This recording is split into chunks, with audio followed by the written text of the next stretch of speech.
Hello, my name is Bernard Vandres. I'm a director leading the matchmaking parts of the ECCP, the European Cluster Collaboration Platform. I have my team with Manon, Yasonas, Nif, we have Viola as well, and we have also Pavlina, and also the European Commission. They will introduce themselves, in particular Christophe, in a minute. So just a presentation of what will happen for an hour 15 minutes. So before setting a bit the scene of this conversation, of course, we will have an introductory remarks from Christophe Guichard from DG Grow, who will introduce the program as a whole and the role of the Commission. And then we will have a presentation from my colleague Yasonas on the input paper that you will receive soon about the Canadian market, what you need to know, what you can further investigate before leaving there. Then we will have Philippe Ferland from Invest in Canada, the Agency for Attraction and Promotion of Business in Canada, who will provide some information about the market access. We will go through the agenda of the mission. Then Isabelle Roy from All I, which is the organizer of the fair connected with our matchmaking events, who will present All In, which is the fair that you will enjoy during your business mission.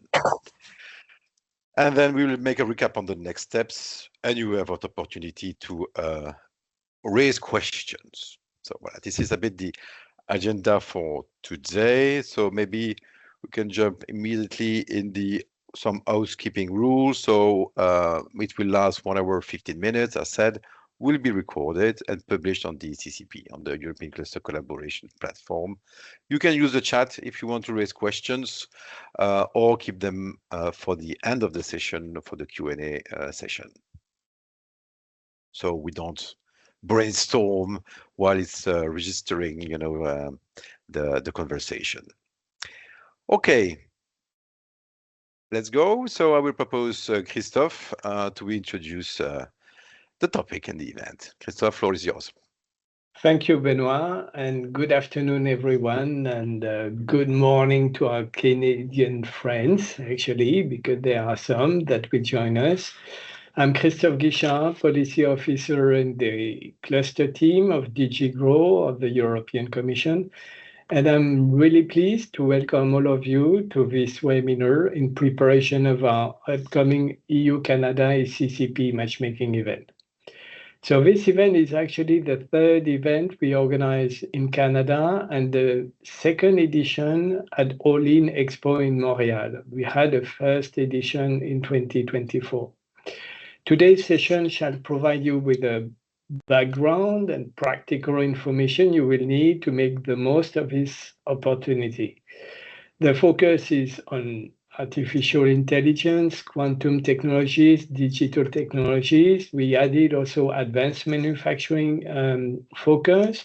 And also for this edition, we added a specific focus on AI technologies applied to defense and security, which is also a new focus, a new thematic focus that is being covered in the All In event. I'm very pleased to see that we have a large delegation selected for this edition. We selected 23 clusters, 11 SMEs from across 13 EU countries, so a very large delegation. I know that some of you may still have to confirm your participation, but we are very pleased to see a very large and well-balanced geographically delegations of clusters and companies. This event wouldn't be possible without the support of our key partners, notably the Innovation, Science and Economic Development Department of Canada, Scale AI, which is the Montreal Global Innovation Cluster focusing on AI and quantum technologies, the All In event organizers, as well the Enterprise Europe Network partners in Canada and the European Cluster Collaboration Platform, of course, that facilitate and orchestrate all the organization of this mission. So the collaboration is really instrumental between all these partners in shaping a promising mission. Our core objective is very clear. It is to foster new trade and business partnerships between European and Canadian clusters and companies with a sharp focus on AI and digital innovation. The European Commission is very committed to play a facilitating role to help businesses capitalize on the opportunities created by the EU-Canada Free Trade Agreement, CETA, and this matchmaking event is actually a tangible step towards this goal. It also builds upon the administrative arrangement on cluster cooperation that has been signed with Canada in 2019, reinforcing our shared commitment to deeper collaboration through clusters.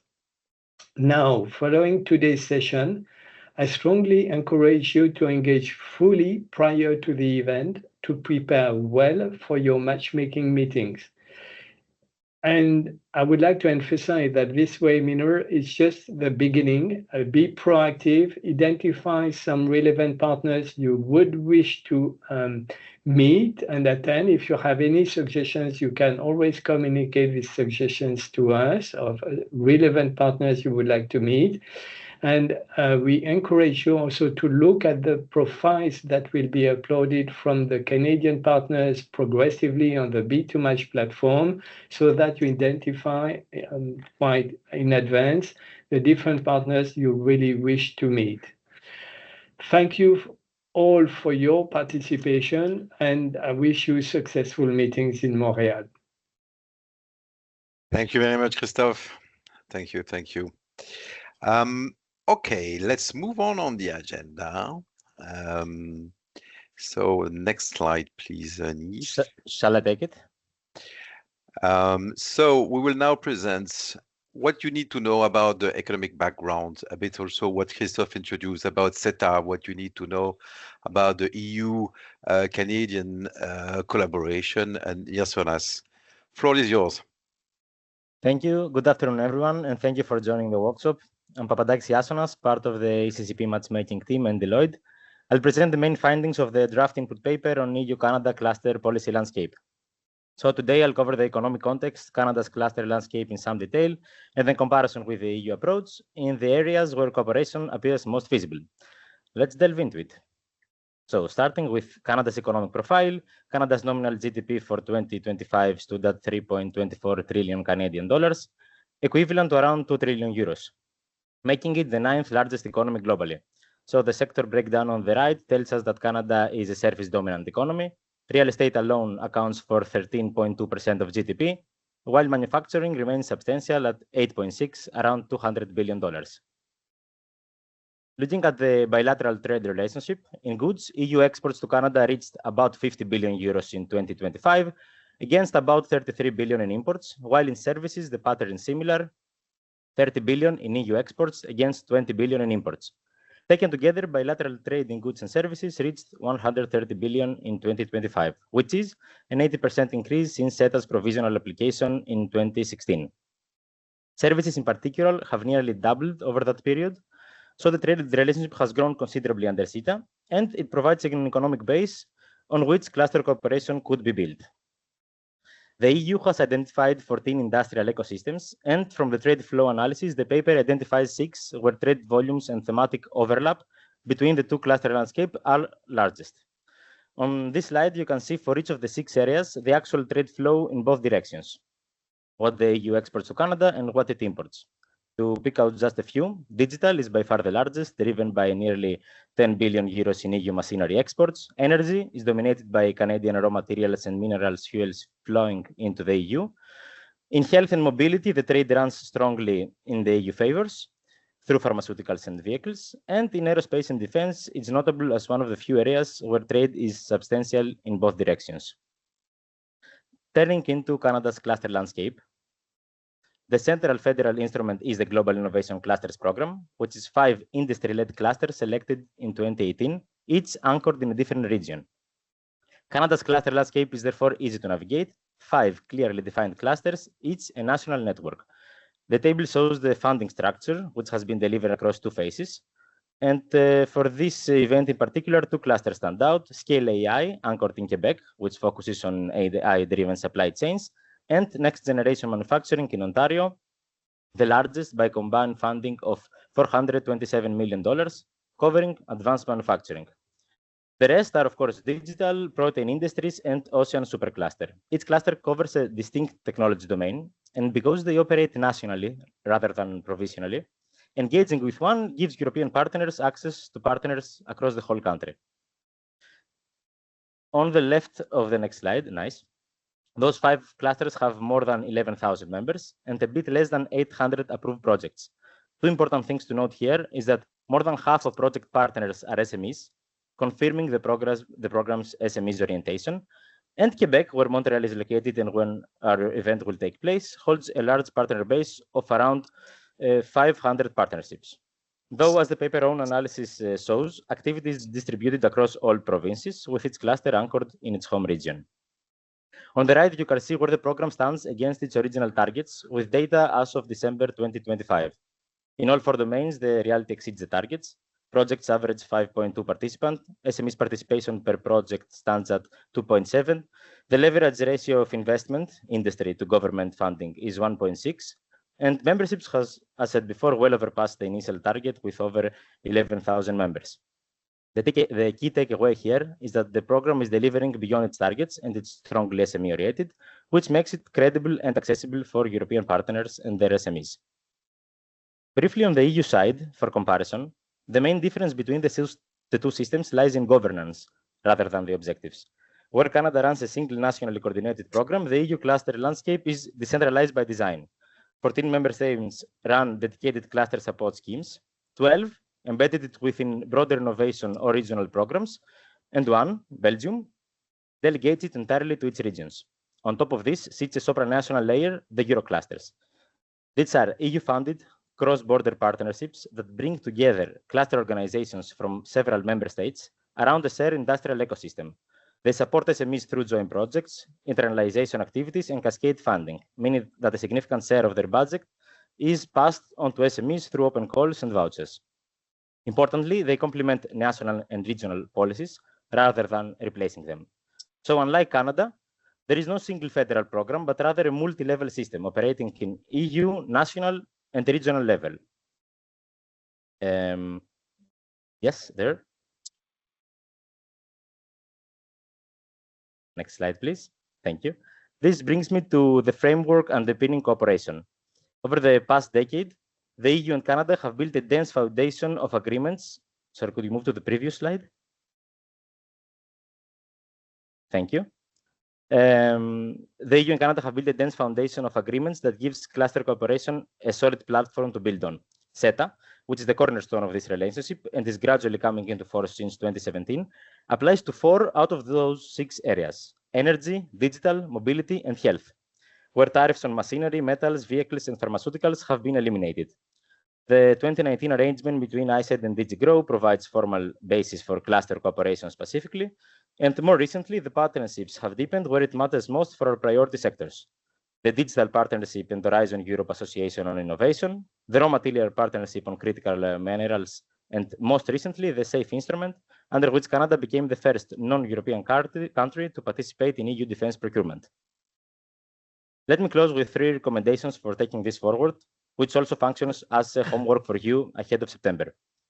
First, coming back to the Eurocluster, the paper has identified at least 8 of them that already target Canada among other priority markets, which makes them a natural entry point for building partnerships and accessing funding.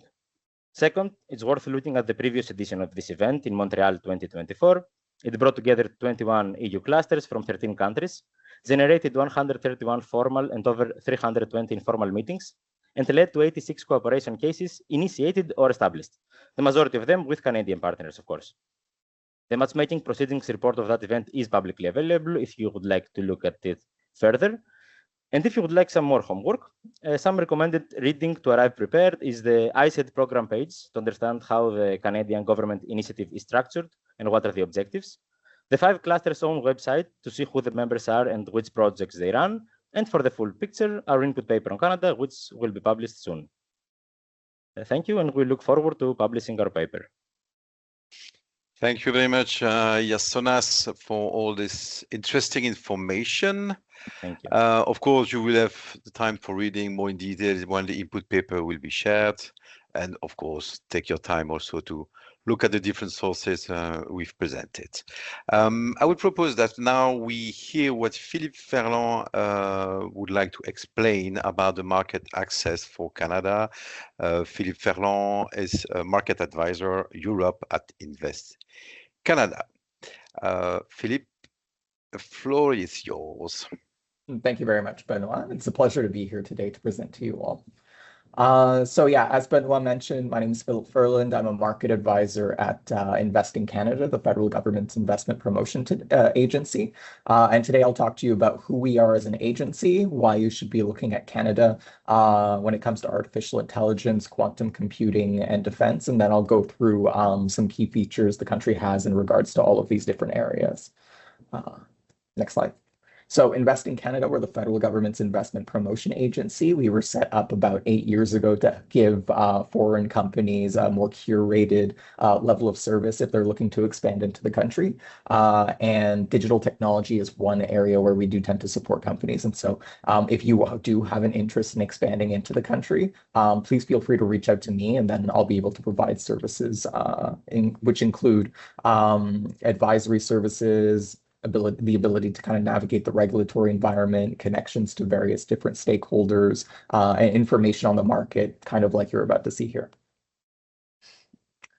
So why Canada? There are a variety of different reasons why you should choose Canada, and it varies depending on what sector you work in exactly. But when it comes to the general advantages of being in Canada, they include the fact that we're catalyzing $1 trillion in total investment over the next 5 years through a variety of government measures that will be there to help companies from all sectors, including artificial intelligence and quantum computing. We're quite predictable as a country. We have some of the safest banks in the world, and from a political stability standpoint, things don't vary at the very different extremes, and things stay pretty stable even between changes of government within different political parties even. We have an abundance of clean energy and resource wealth that can be catalyzed for a variety of different sectors, whether it's to develop hardware for different AI applications or the energy required to run a data center. All of this exists quite here and exists at an affordable level. We provide market access to about 51 different nations through a variety of free trade agreements that we have, and we have the most educated workforce in the world. About 65% of our workers have some form of post-secondary education, and so it's quite an advantage that you struggle to find in other places in the world. Just to continue that, as I mentioned, it's a safe place to be. We're a very robust democracy, a AAA business environment, and given the country's credit rating, and we're also quite fiscally responsible as well as the government. And so stability is something that is kind of hard to find in many places in the world these days, but Canada remains at least, we like to think, the most stable part of North America. So when it comes to tech talent, there is an abundance of tech talent all throughout the country. Over 163,000 tech jobs have been added to Canada since 2021, and we are producing the right number of post-secondary education students to fill those jobs and more, if more could be created.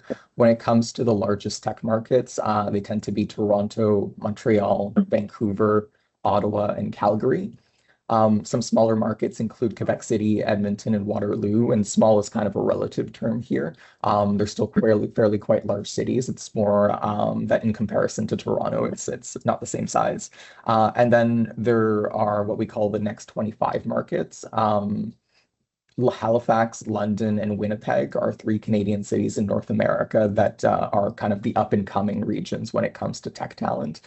So one of the advantages you can benefit from there is that the labor there costs a little bit less than it would in the large markets. And here are a couple of notable tech investments that have recently happened in Canada, many of them focused on artificial intelligence. So when it comes to AI specifically, Canada is a pioneer in this space. There are quite a few renowned institutes, which include the AMI, the Alberta Machine Intelligence Institute in Edmonton, Alberta. Mila, which is based in Montreal, Quebec, and the Vector Institute in Toronto. We continue to have a variety of new developments in the country, particularly now Cohere forming a joint venture or merging with LF Alpha, being a quite significant business move in terms of creating our own sort of sovereign Canadian company that is at the forefront of artificial intelligence today. And then this map here shows you where many of the key AI hubs are in the country. As you can see, many of them are clustered around Montreal, Toronto, and Edmonton, but there are also some good schools focused on AI in Waterloo, Ottawa, Quebec City, and Vancouver. And then when it comes to key industrial verticals where AI applications are being used in practice, they kind of fall all over the Canadian economy and even within government operations. So you can see here there are companies in Canada that are applying AI in healthcare, in financial services, within the government. Over to the next slide. In advanced manufacturing as well. Auto technology, particularly around autonomous vehicles, and in the realm of cybersecurity too. And so there are many innovative companies here that are doing a lot of great things with artificial intelligence. And if you're a company that also would like to do that, we do have kind of the environment to kind of succeed, given the fact that many sectors are embracing it as heavily as possible. This speaks a bit to some other advantages in AI, but specifically talks about also data centers. So Canada is looking to develop more sovereign compute capability, and that involves attracting investments to develop data centers that in many ways will be used by the government of Canada. Some reasons why we think this is good just for people who'd like to build AI data centers in general is given the fact that there are a lot of companies in Canada, as I'd mentioned, that are focusing on AI that need some kind of infrastructure within the country to do testing and R&D. And so there's demand there. There's demand from the government of Canada. And then when it comes to the supports that exist to set up AI data centers, there are a lot of different provinces in Canada that provide renewable energy at a very low cost. So that reduces the cost of developing the data center. And at the same time, too, our cold climate makes it so having to cool the data center is less energy intensive. So it's a natural advantage that we provide just based off of our geography. And you can see here just on the energy side that electricity in Canada tends to be mostly renewable in most of the jurisdictions across the country. And it's also much more affordable than you'll find in other parts of North America, at least when it comes to comparisons between us and many states in the US. So you get both cleaner energy and cheaper energy at the same time.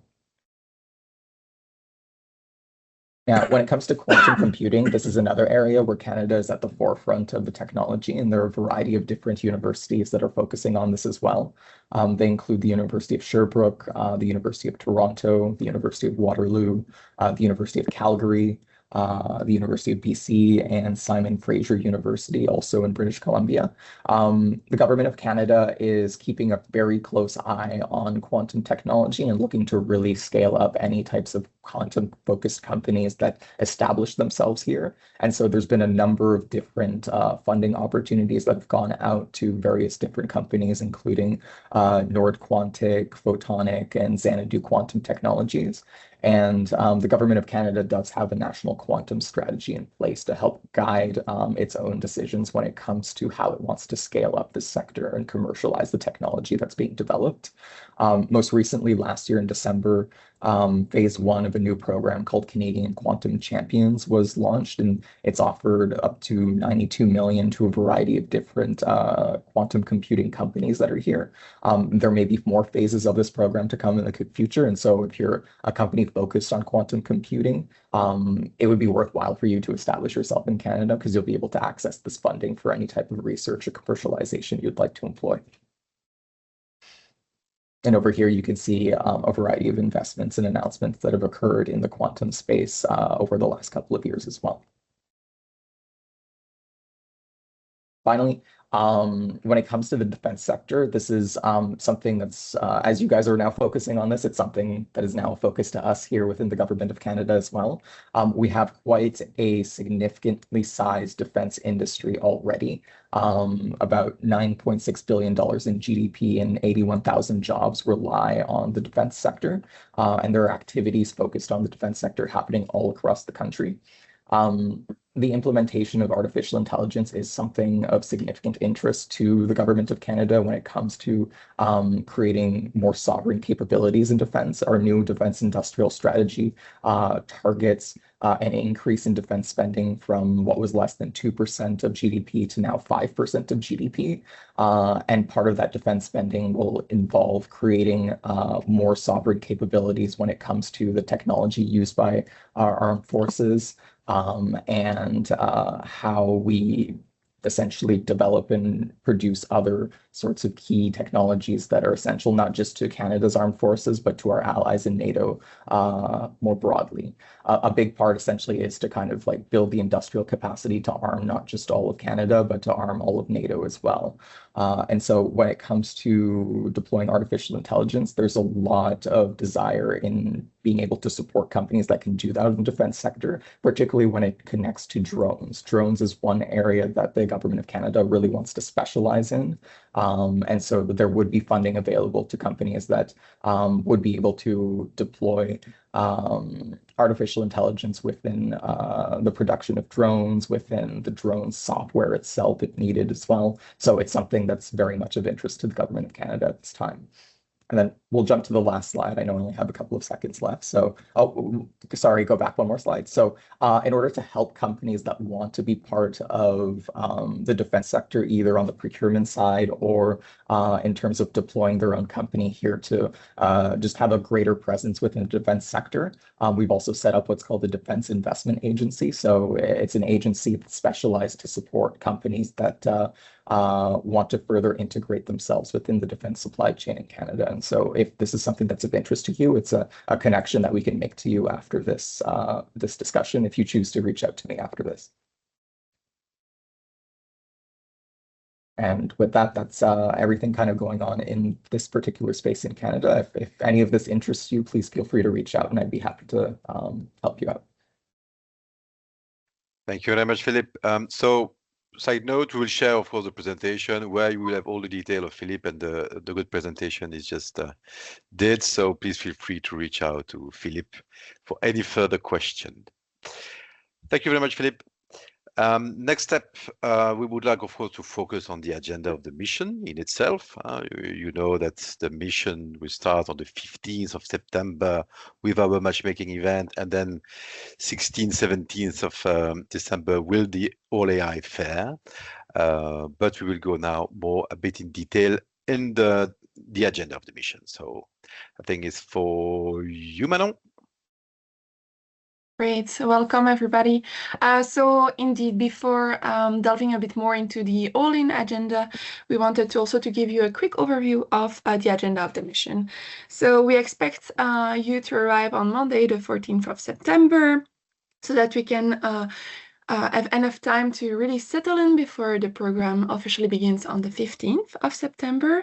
We will start the day with site visits that will provide you with the opportunity to discover the Canadian innovation ecosystem firsthand, and also to gain insights into local organizations and facilities.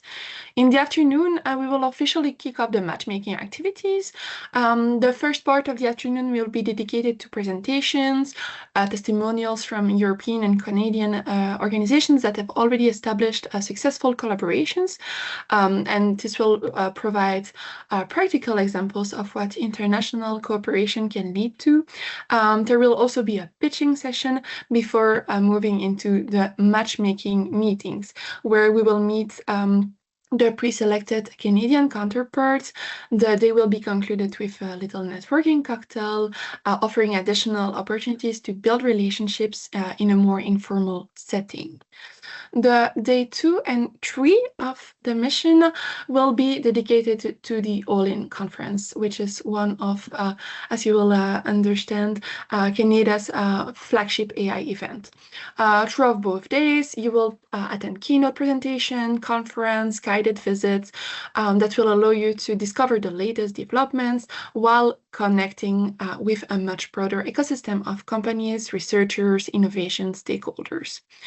Also on Wednesday afternoon, there will be a debriefing session for some feedback from the EU cluster participants, and both days will be concluded with networking sessions hosted by the All-In organizers that will further enable you to continue developing the contacts made during the conference and strengthen potential collaboration. And this is it for both days of the mission. So now we will delve a bit more into what the All-In agenda is. And I think this is my cue. Yeah, Isabel, is for you. All-In, please shoot. Hello, everyone. I'm glad to join the call today. Before I jump into the presentation for All-In, I just want to introduce Scale AI, and someone did it earlier today, but I just want to give you a bit more information about our company. So Scale AI funds and help the Canadian ecosystem that develop Canadian AI solutions. Since 2019, we've worked on project valued at $788 million. We're very proud of that. We're funded by the federal government. And what we're proud of is that, yes, we invest in AI projects, but we also encourage companies to also invest. So it's part of the projects that we work on are paid by us, but also are funded by the companies. This is and also it was mentioned earlier, we are located and based in Quebec, but now our reach is all over Canada. Yes, we have an All-In event, our biggest one in Montreal in September, but we've started to have a different delegation and event all over Canada. We had an All-In event in Vancouver in April and one in Toronto in May. So we've expanded our reach all over Canada. And total projects partner up to 880. And this is an old data. I would say we're close to 500 now. So this is our overview of Scale AI. Now we'll jump into the presentation that we've shared with you earlier today about All-In. So All-In, I don't know if some of you came, but it's a huge event. We're expecting this year, we were working on 7,500, but now it's close to 8,000 people that we will be expecting during our 2 days. Yes, we have 4 stages, and later during the presentation, also I'll show you the map so you had an idea of how big the event is. But we have 4 stages, 1 main stage and 3 other smaller, still very important, where we showcase different speakers. As you can see on the below right, down below, our Minister Solomon was there last year, our Minister of AI. He will be present this year also. Maybe on the other slide, what I can also share is our DNA. We are bringing together ecosystem forward thinkers, building and leveraging AI to transfer our industry. And I would say, yes, AI, but we're saying right now we're the biggest AI and tech event in Canada. So we're focusing on AI, but we're expanding also on other sectors in relationship to the tech industries. So this is an evolution, I would say, if you were there for in the past, we're also moving forward and following what's happening in the industry. If you're looking at the other slide, these are information about our 2025 events. We had 6,500 participants, but what I think what's interesting for you is the countries represented. I'm in charge of the delegation with my colleague Maël and Sergio. Both of them are on the call. And we're very proud to say we're putting forward our ecosystem, but also making sure that key actors of the ecosystem are present during our events. So I think we'll be close. We're trying to beat that 43 countries number for this year.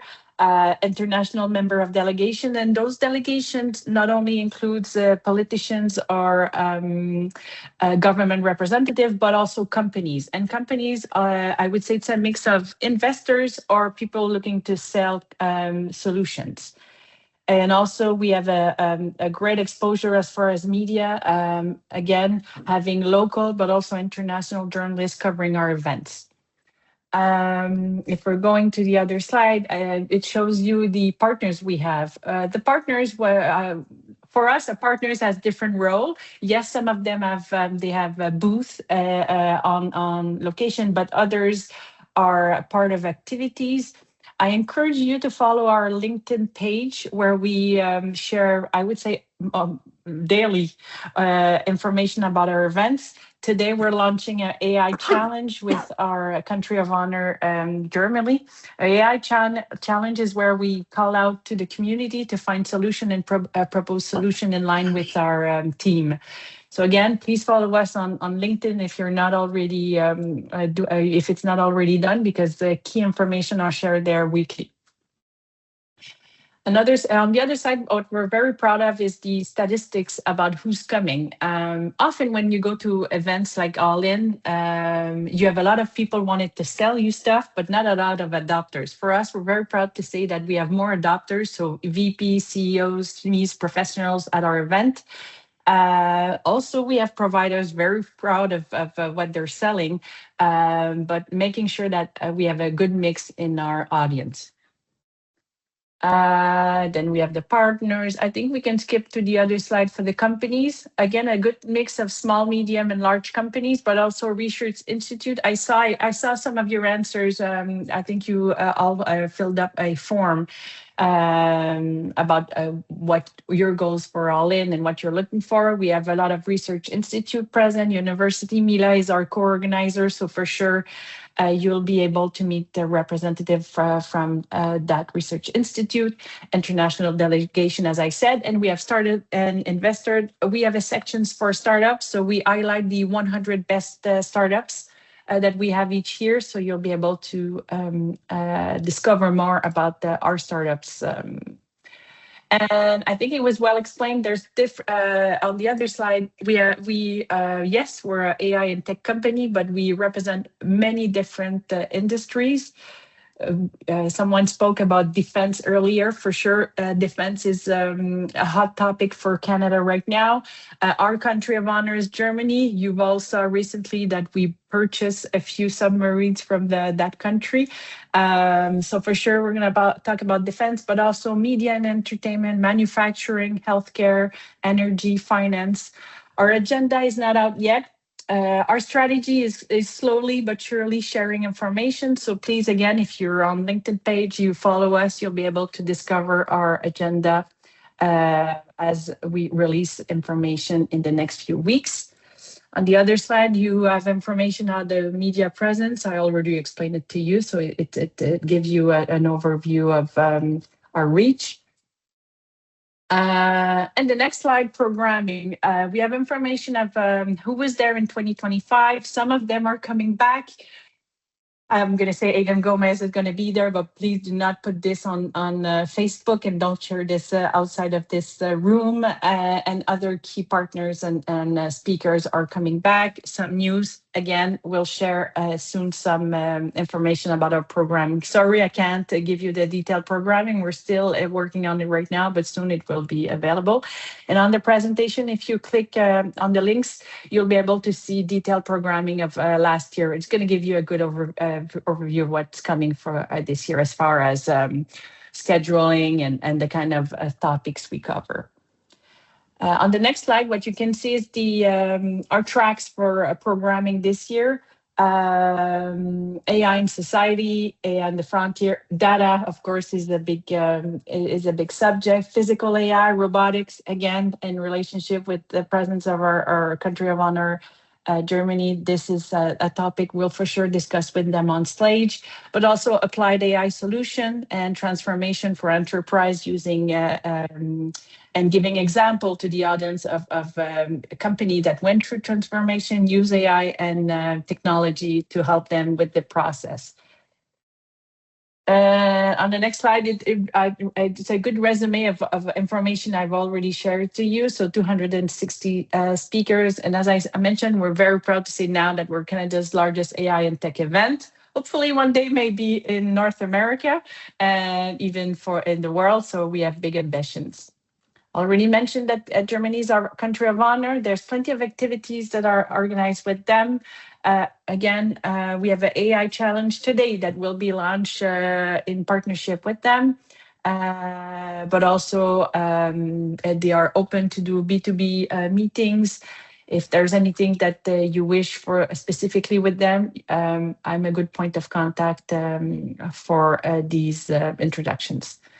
And at the end, yes, our sitemap. I think it gives you, it looks small, but it's huge in person. On the far right, you have our main stage. All of these squares that you see, different sizes, are booths for our different partners. Of course, we have different activities. Also, there's a fifth floor where you'll have access. Our fifth floor is not shown on there. Is where I would say the behind the scene action happens. So it's all the meetings and meetups between you guys and other representative. So it's a good, I think All In is a good place to do business. There's plenty of activity during the 2 days. My colleague Sergio is on the call. He's going to explain to you a bit about our app Swipe Card. I encourage you to create your profile, because Swipe Card is where you'll have, it's our Bible. So everything that's happening at All In, on stage, off stage, during our activities is in there, but also you'll be able to make contacts with the participant. That being said, I'm letting the floor to Sergio so he can give you a quick overview of our Swipe Card app. Thanks, Isabel. Good afternoon for most of you. So as Isabel was mentioning, Swapcard is the official platform of the event. So Swapcard is actually a third-party provider with whom we have been working since the very first edition of the event. They have a mobile and web-based app, so you can download the native app on the App Store or on Google Play Store. And everyone who activates a ticket will also be prompted to create their own profile on the app.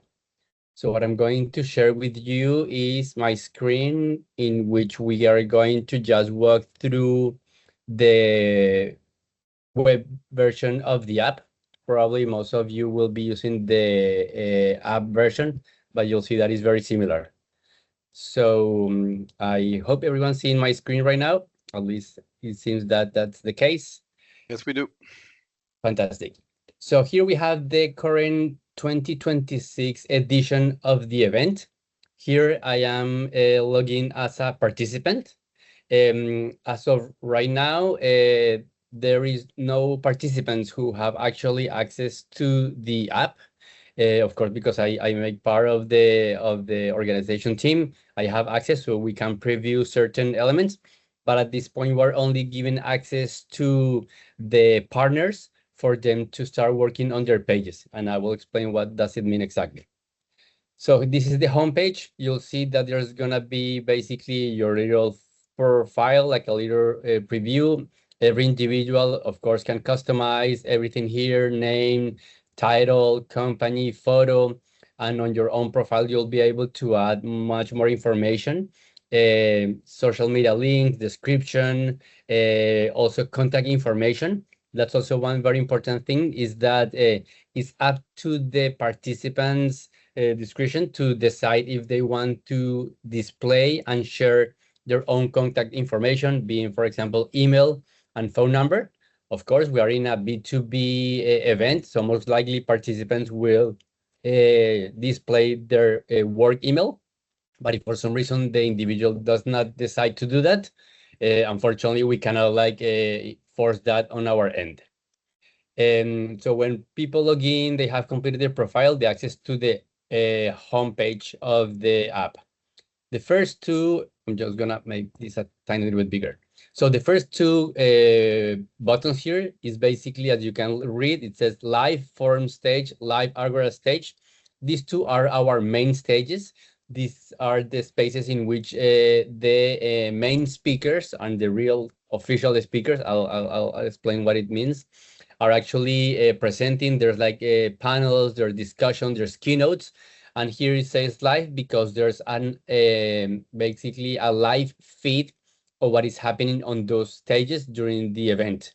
We know that the vast majority of people are going to be purchasing a ticket to attend the event, but there's also the possibility to purchase a virtual access and just be able to stream what is happening on those two stages. So the day of the event, when you click here, you'll see what's happening on those specific stages.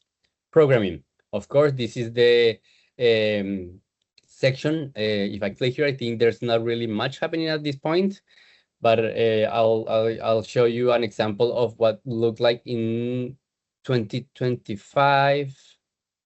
Okay, sorry. So going back to 2026. So this is where the program is going to be showcased. Basically here, as you can see, we are not yet added anything because the program is still being worked. But here you'll be able to filter by stage.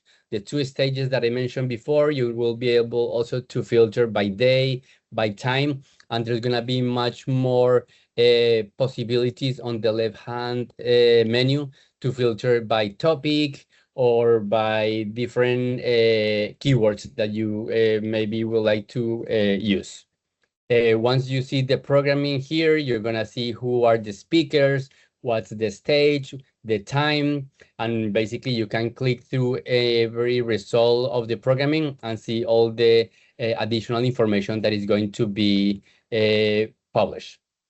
What I was mentioning is that I wanted to show you the 2025 version, but because the event is over, the programming is no longer visible. So that's why my example didn't really actually work. Sorry about that. Book your activities. So basically, we have not only activities happening on the main stages, but we have other activities such as workshops, roundtables, site visits, and they're going to be continued to be added different things. So here you're going to be able to basically reserve your participation of some of these activities. You can do it like through the programming. If you go to a programming, you select an activity and you say that you want to participate. This is also going to show basically on your own specific agenda. Important to note that 80% of the activities are open to the public.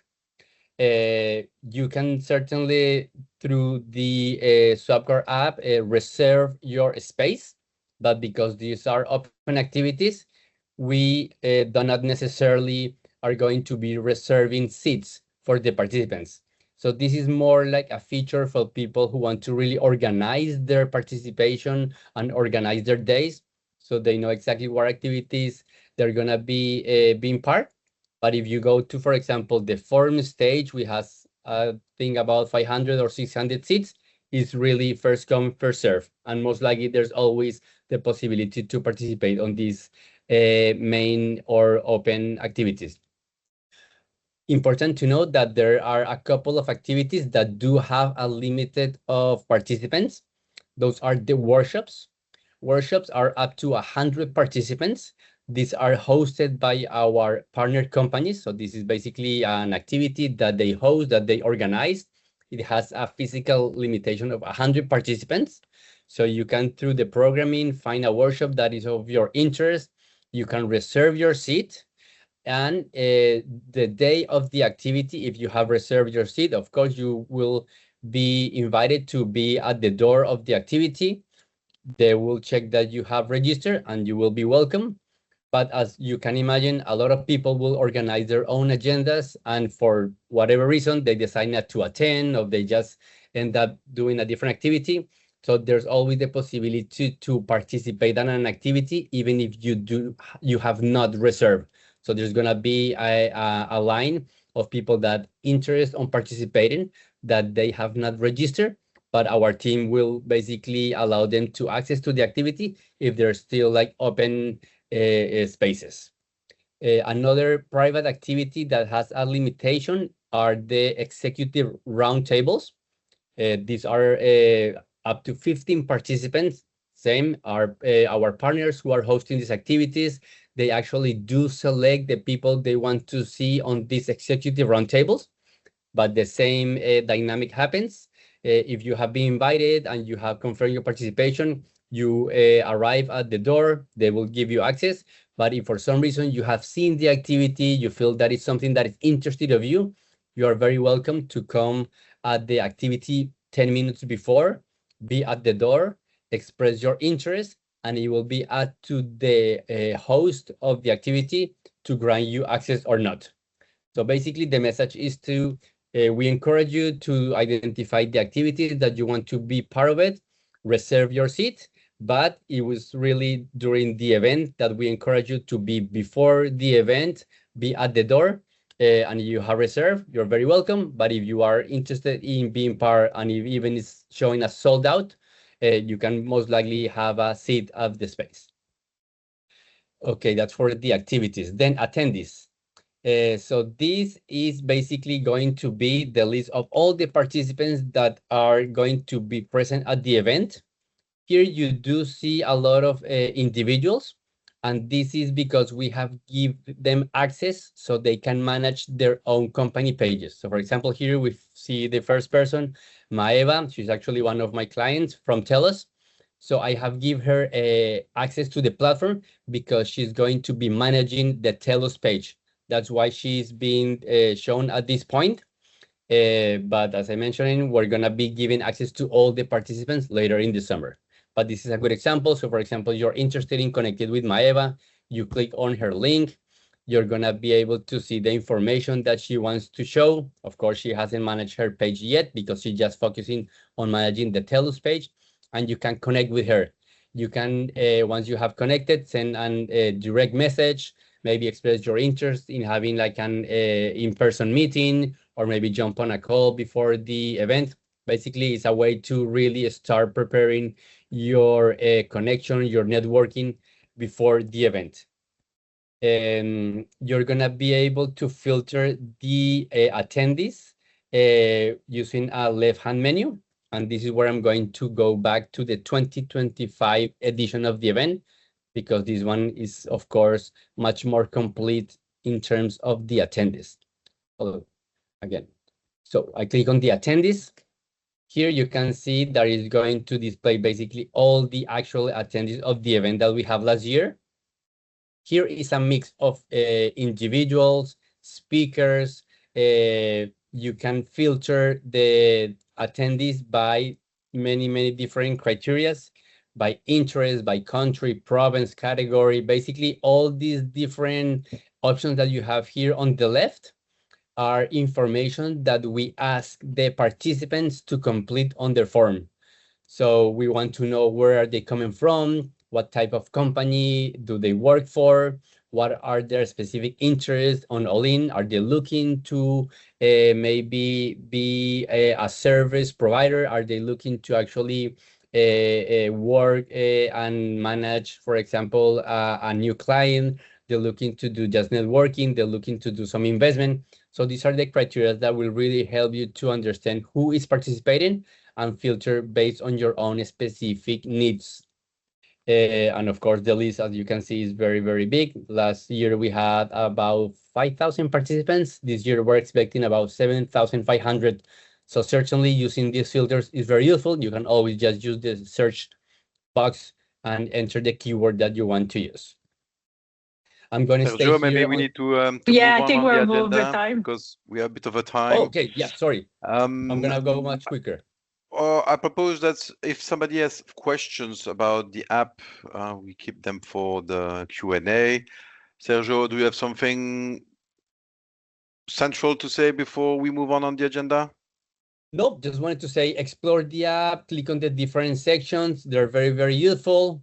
Last one is very important to you to know there's partners. These all the official companies that are part of the event, and the top AI startups. We are going to be selecting 100 Canadian companies that applied, and here you're going to see who these companies are.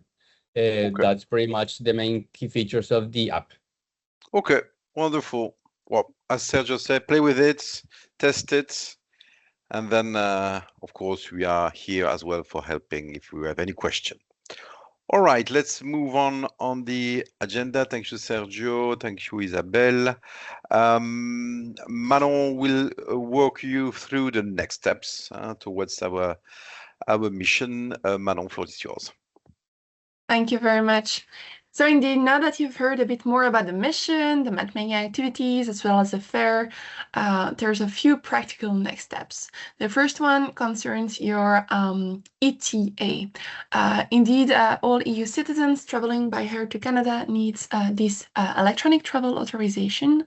The application is entirely online through the Government of Canada. We will, as Benoit said earlier, share the slides where you will be able to find back the link. It's approximately €4. Most applications are approved within a few minutes. Although in some cases, additional checks may take a few days. For that reason, we strongly encourage you to already submit your application this week, well ahead of the mission. Should you encounter any issues, please do not hesitate to liaise with us and we will help you proceed further. Concerning the all-in tickets, participation to the all-in is free of charge for all of you. In the coming days, we will send you an email containing your personal registration code. Please note that this code is strictly confidential and not to be shared with anyone. Once you receive it, we kindly ask you to complete your registration as soon as possible so that everything can be confirmed. Concerning the hotel now, the ECCP team will be staying at Hotel Montville in downtown Montreal. It's just a few steps away from the Palais de Congrès where the all-in conference is taking place. We have secured a block of rooms at a preferential rate for you, and we will share booking instructions by email. While you're free to stay in any other hotel if you prefer, we still strongly encourage everybody to stay at this one, as it makes networking much easier and allows participants to continue discussions outside the official program. Concerning the flights now, as for your travel arrangements, we kindly ask you to book your flight as soon as possible. We expect you to arrive in Montreal, as we already said earlier, on the 14th of September. Departure could be scheduled either on the evening of the 17th, though you would miss part of the mission, or ideally the 18th of September. We kindly ask you to book your flight by the 17th of July, and please send us your flight details once your reservation has been completed.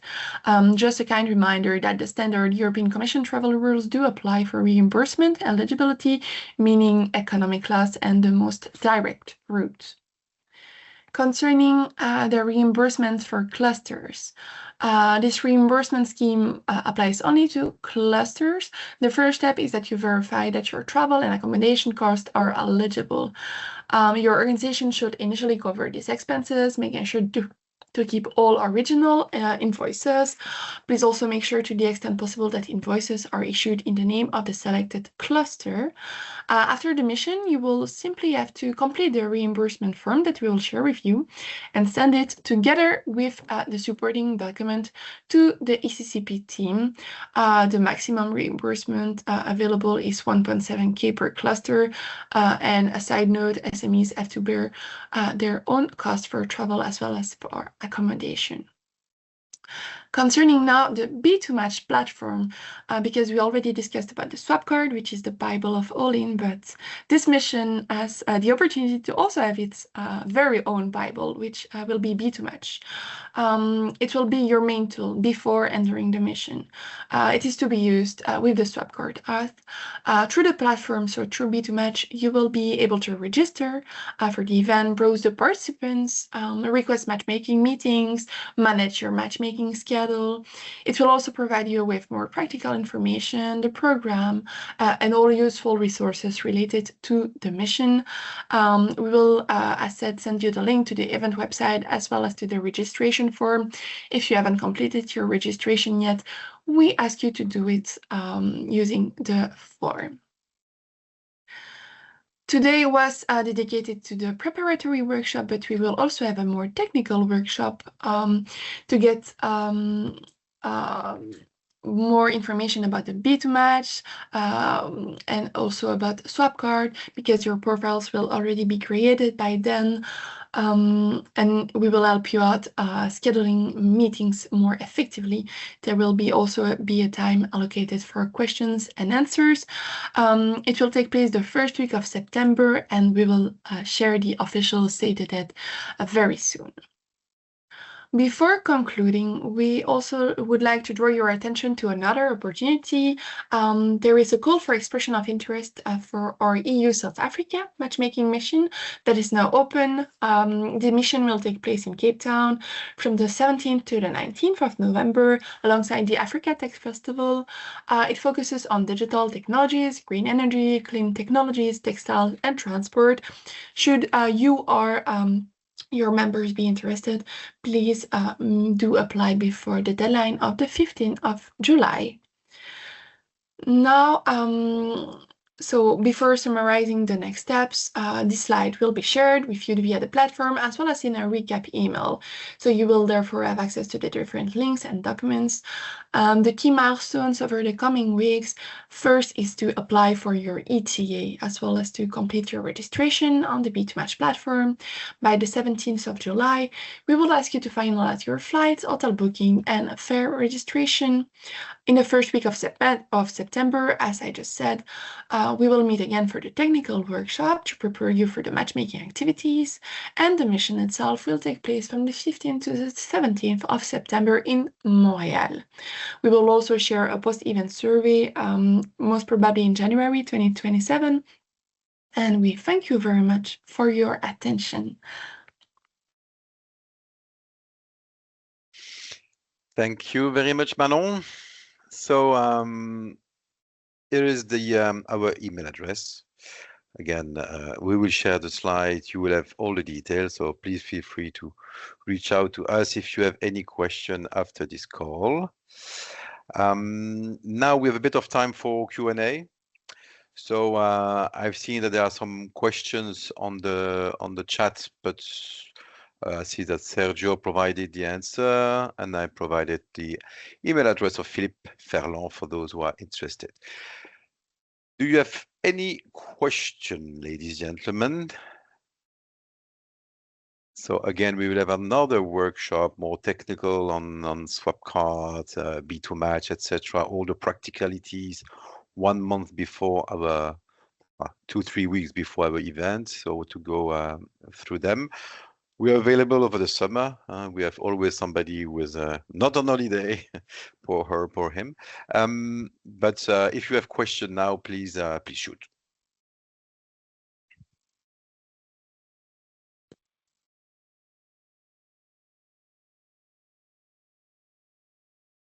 Okay, will you suggest some author for the event? I have in the chat. We shared indeed the Monville where we have negotiated rates. There are plenty around, so please feel free to choose. But well, the idea is to be in the same hotel for, as Manuel explained, for networking connection. If we take a bus, this kind of things, it's easier, of course, for you. But feel free to go where you want.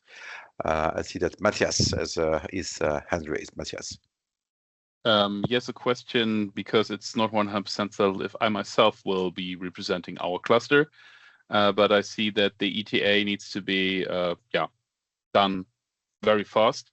That's really like we should do it like in the next week and not wait any longer. It's quite fast, the ETA, but just avoid some last minute stress. Do it as soon as you can, as soon as you know who will go and so on. But usually it's quite fast. I have not experienced it yet myself, but it's a matter of days. It's not a matter of months. Because we're just selecting between the colleagues of us who is the best fit, who can represent all different parts, because we are rather large and broad topics cluster. And yes. Sergio, maybe Isabel, how long does it take for getting an ETA? Is it, do you know?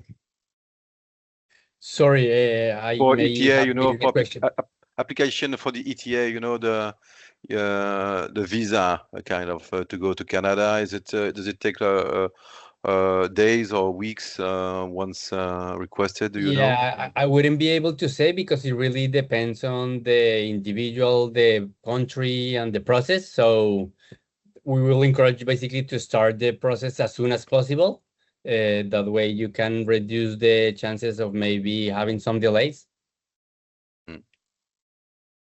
Okay, we have 2 months to go. It should be fine, but as Matthias, as Sergio said, the soonest, the best. As soon as possible, yeah.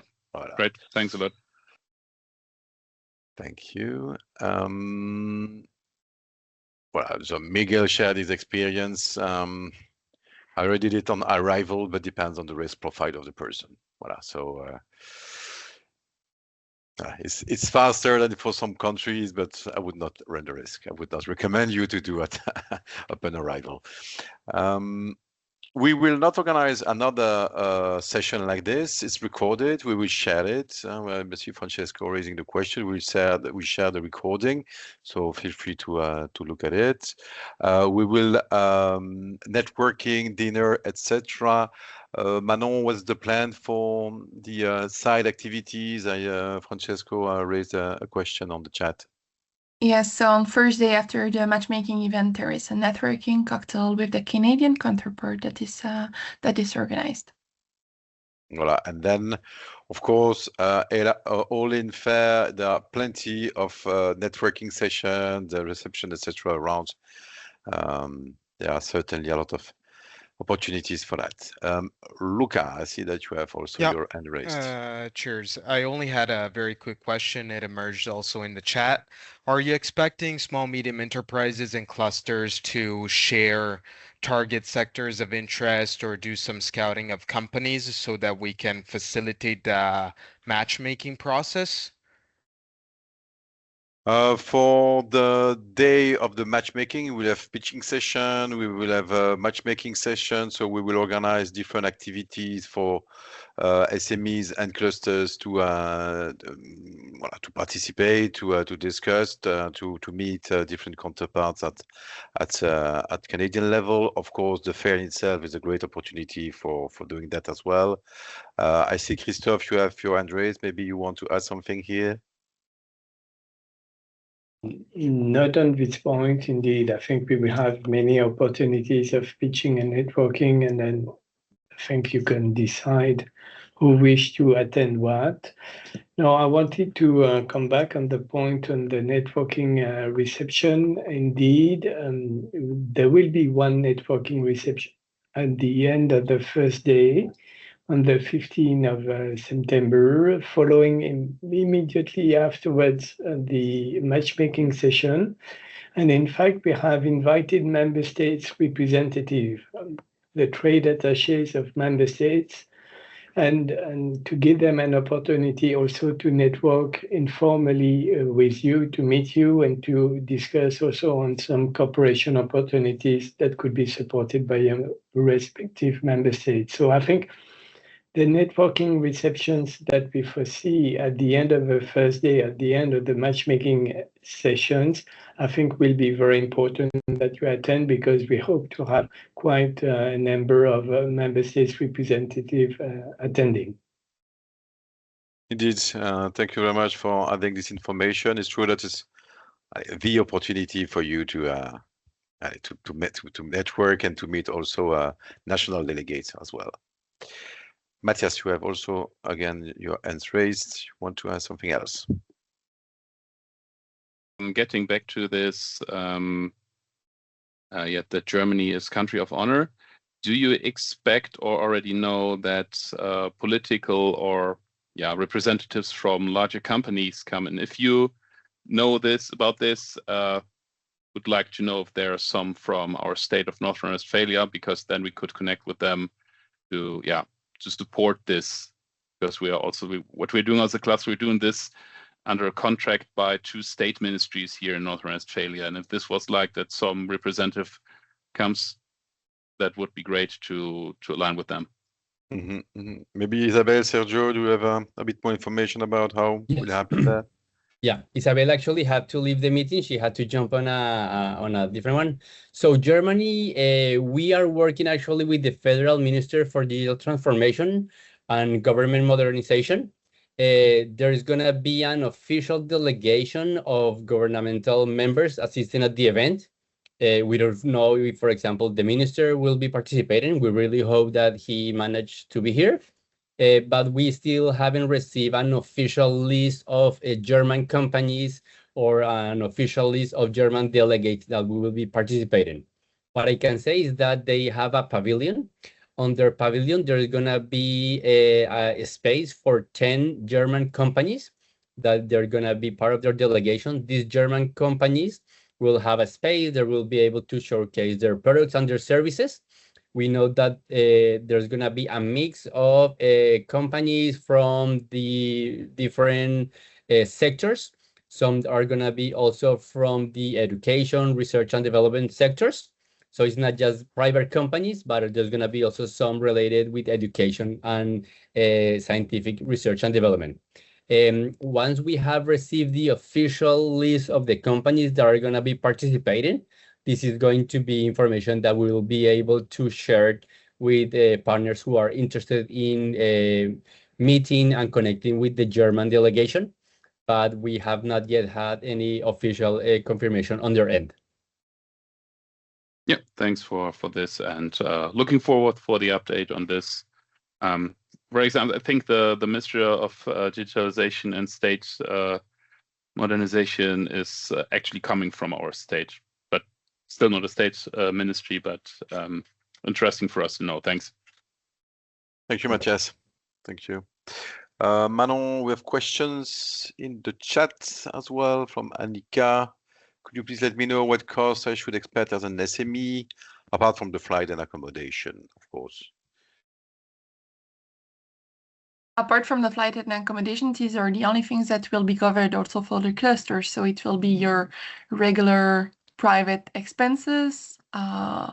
So you should not expect more than that. Entrance to the fair is... No, that is covered by everything is us. covered for clusters and SMEs. Yes. So you don't have to pay for it.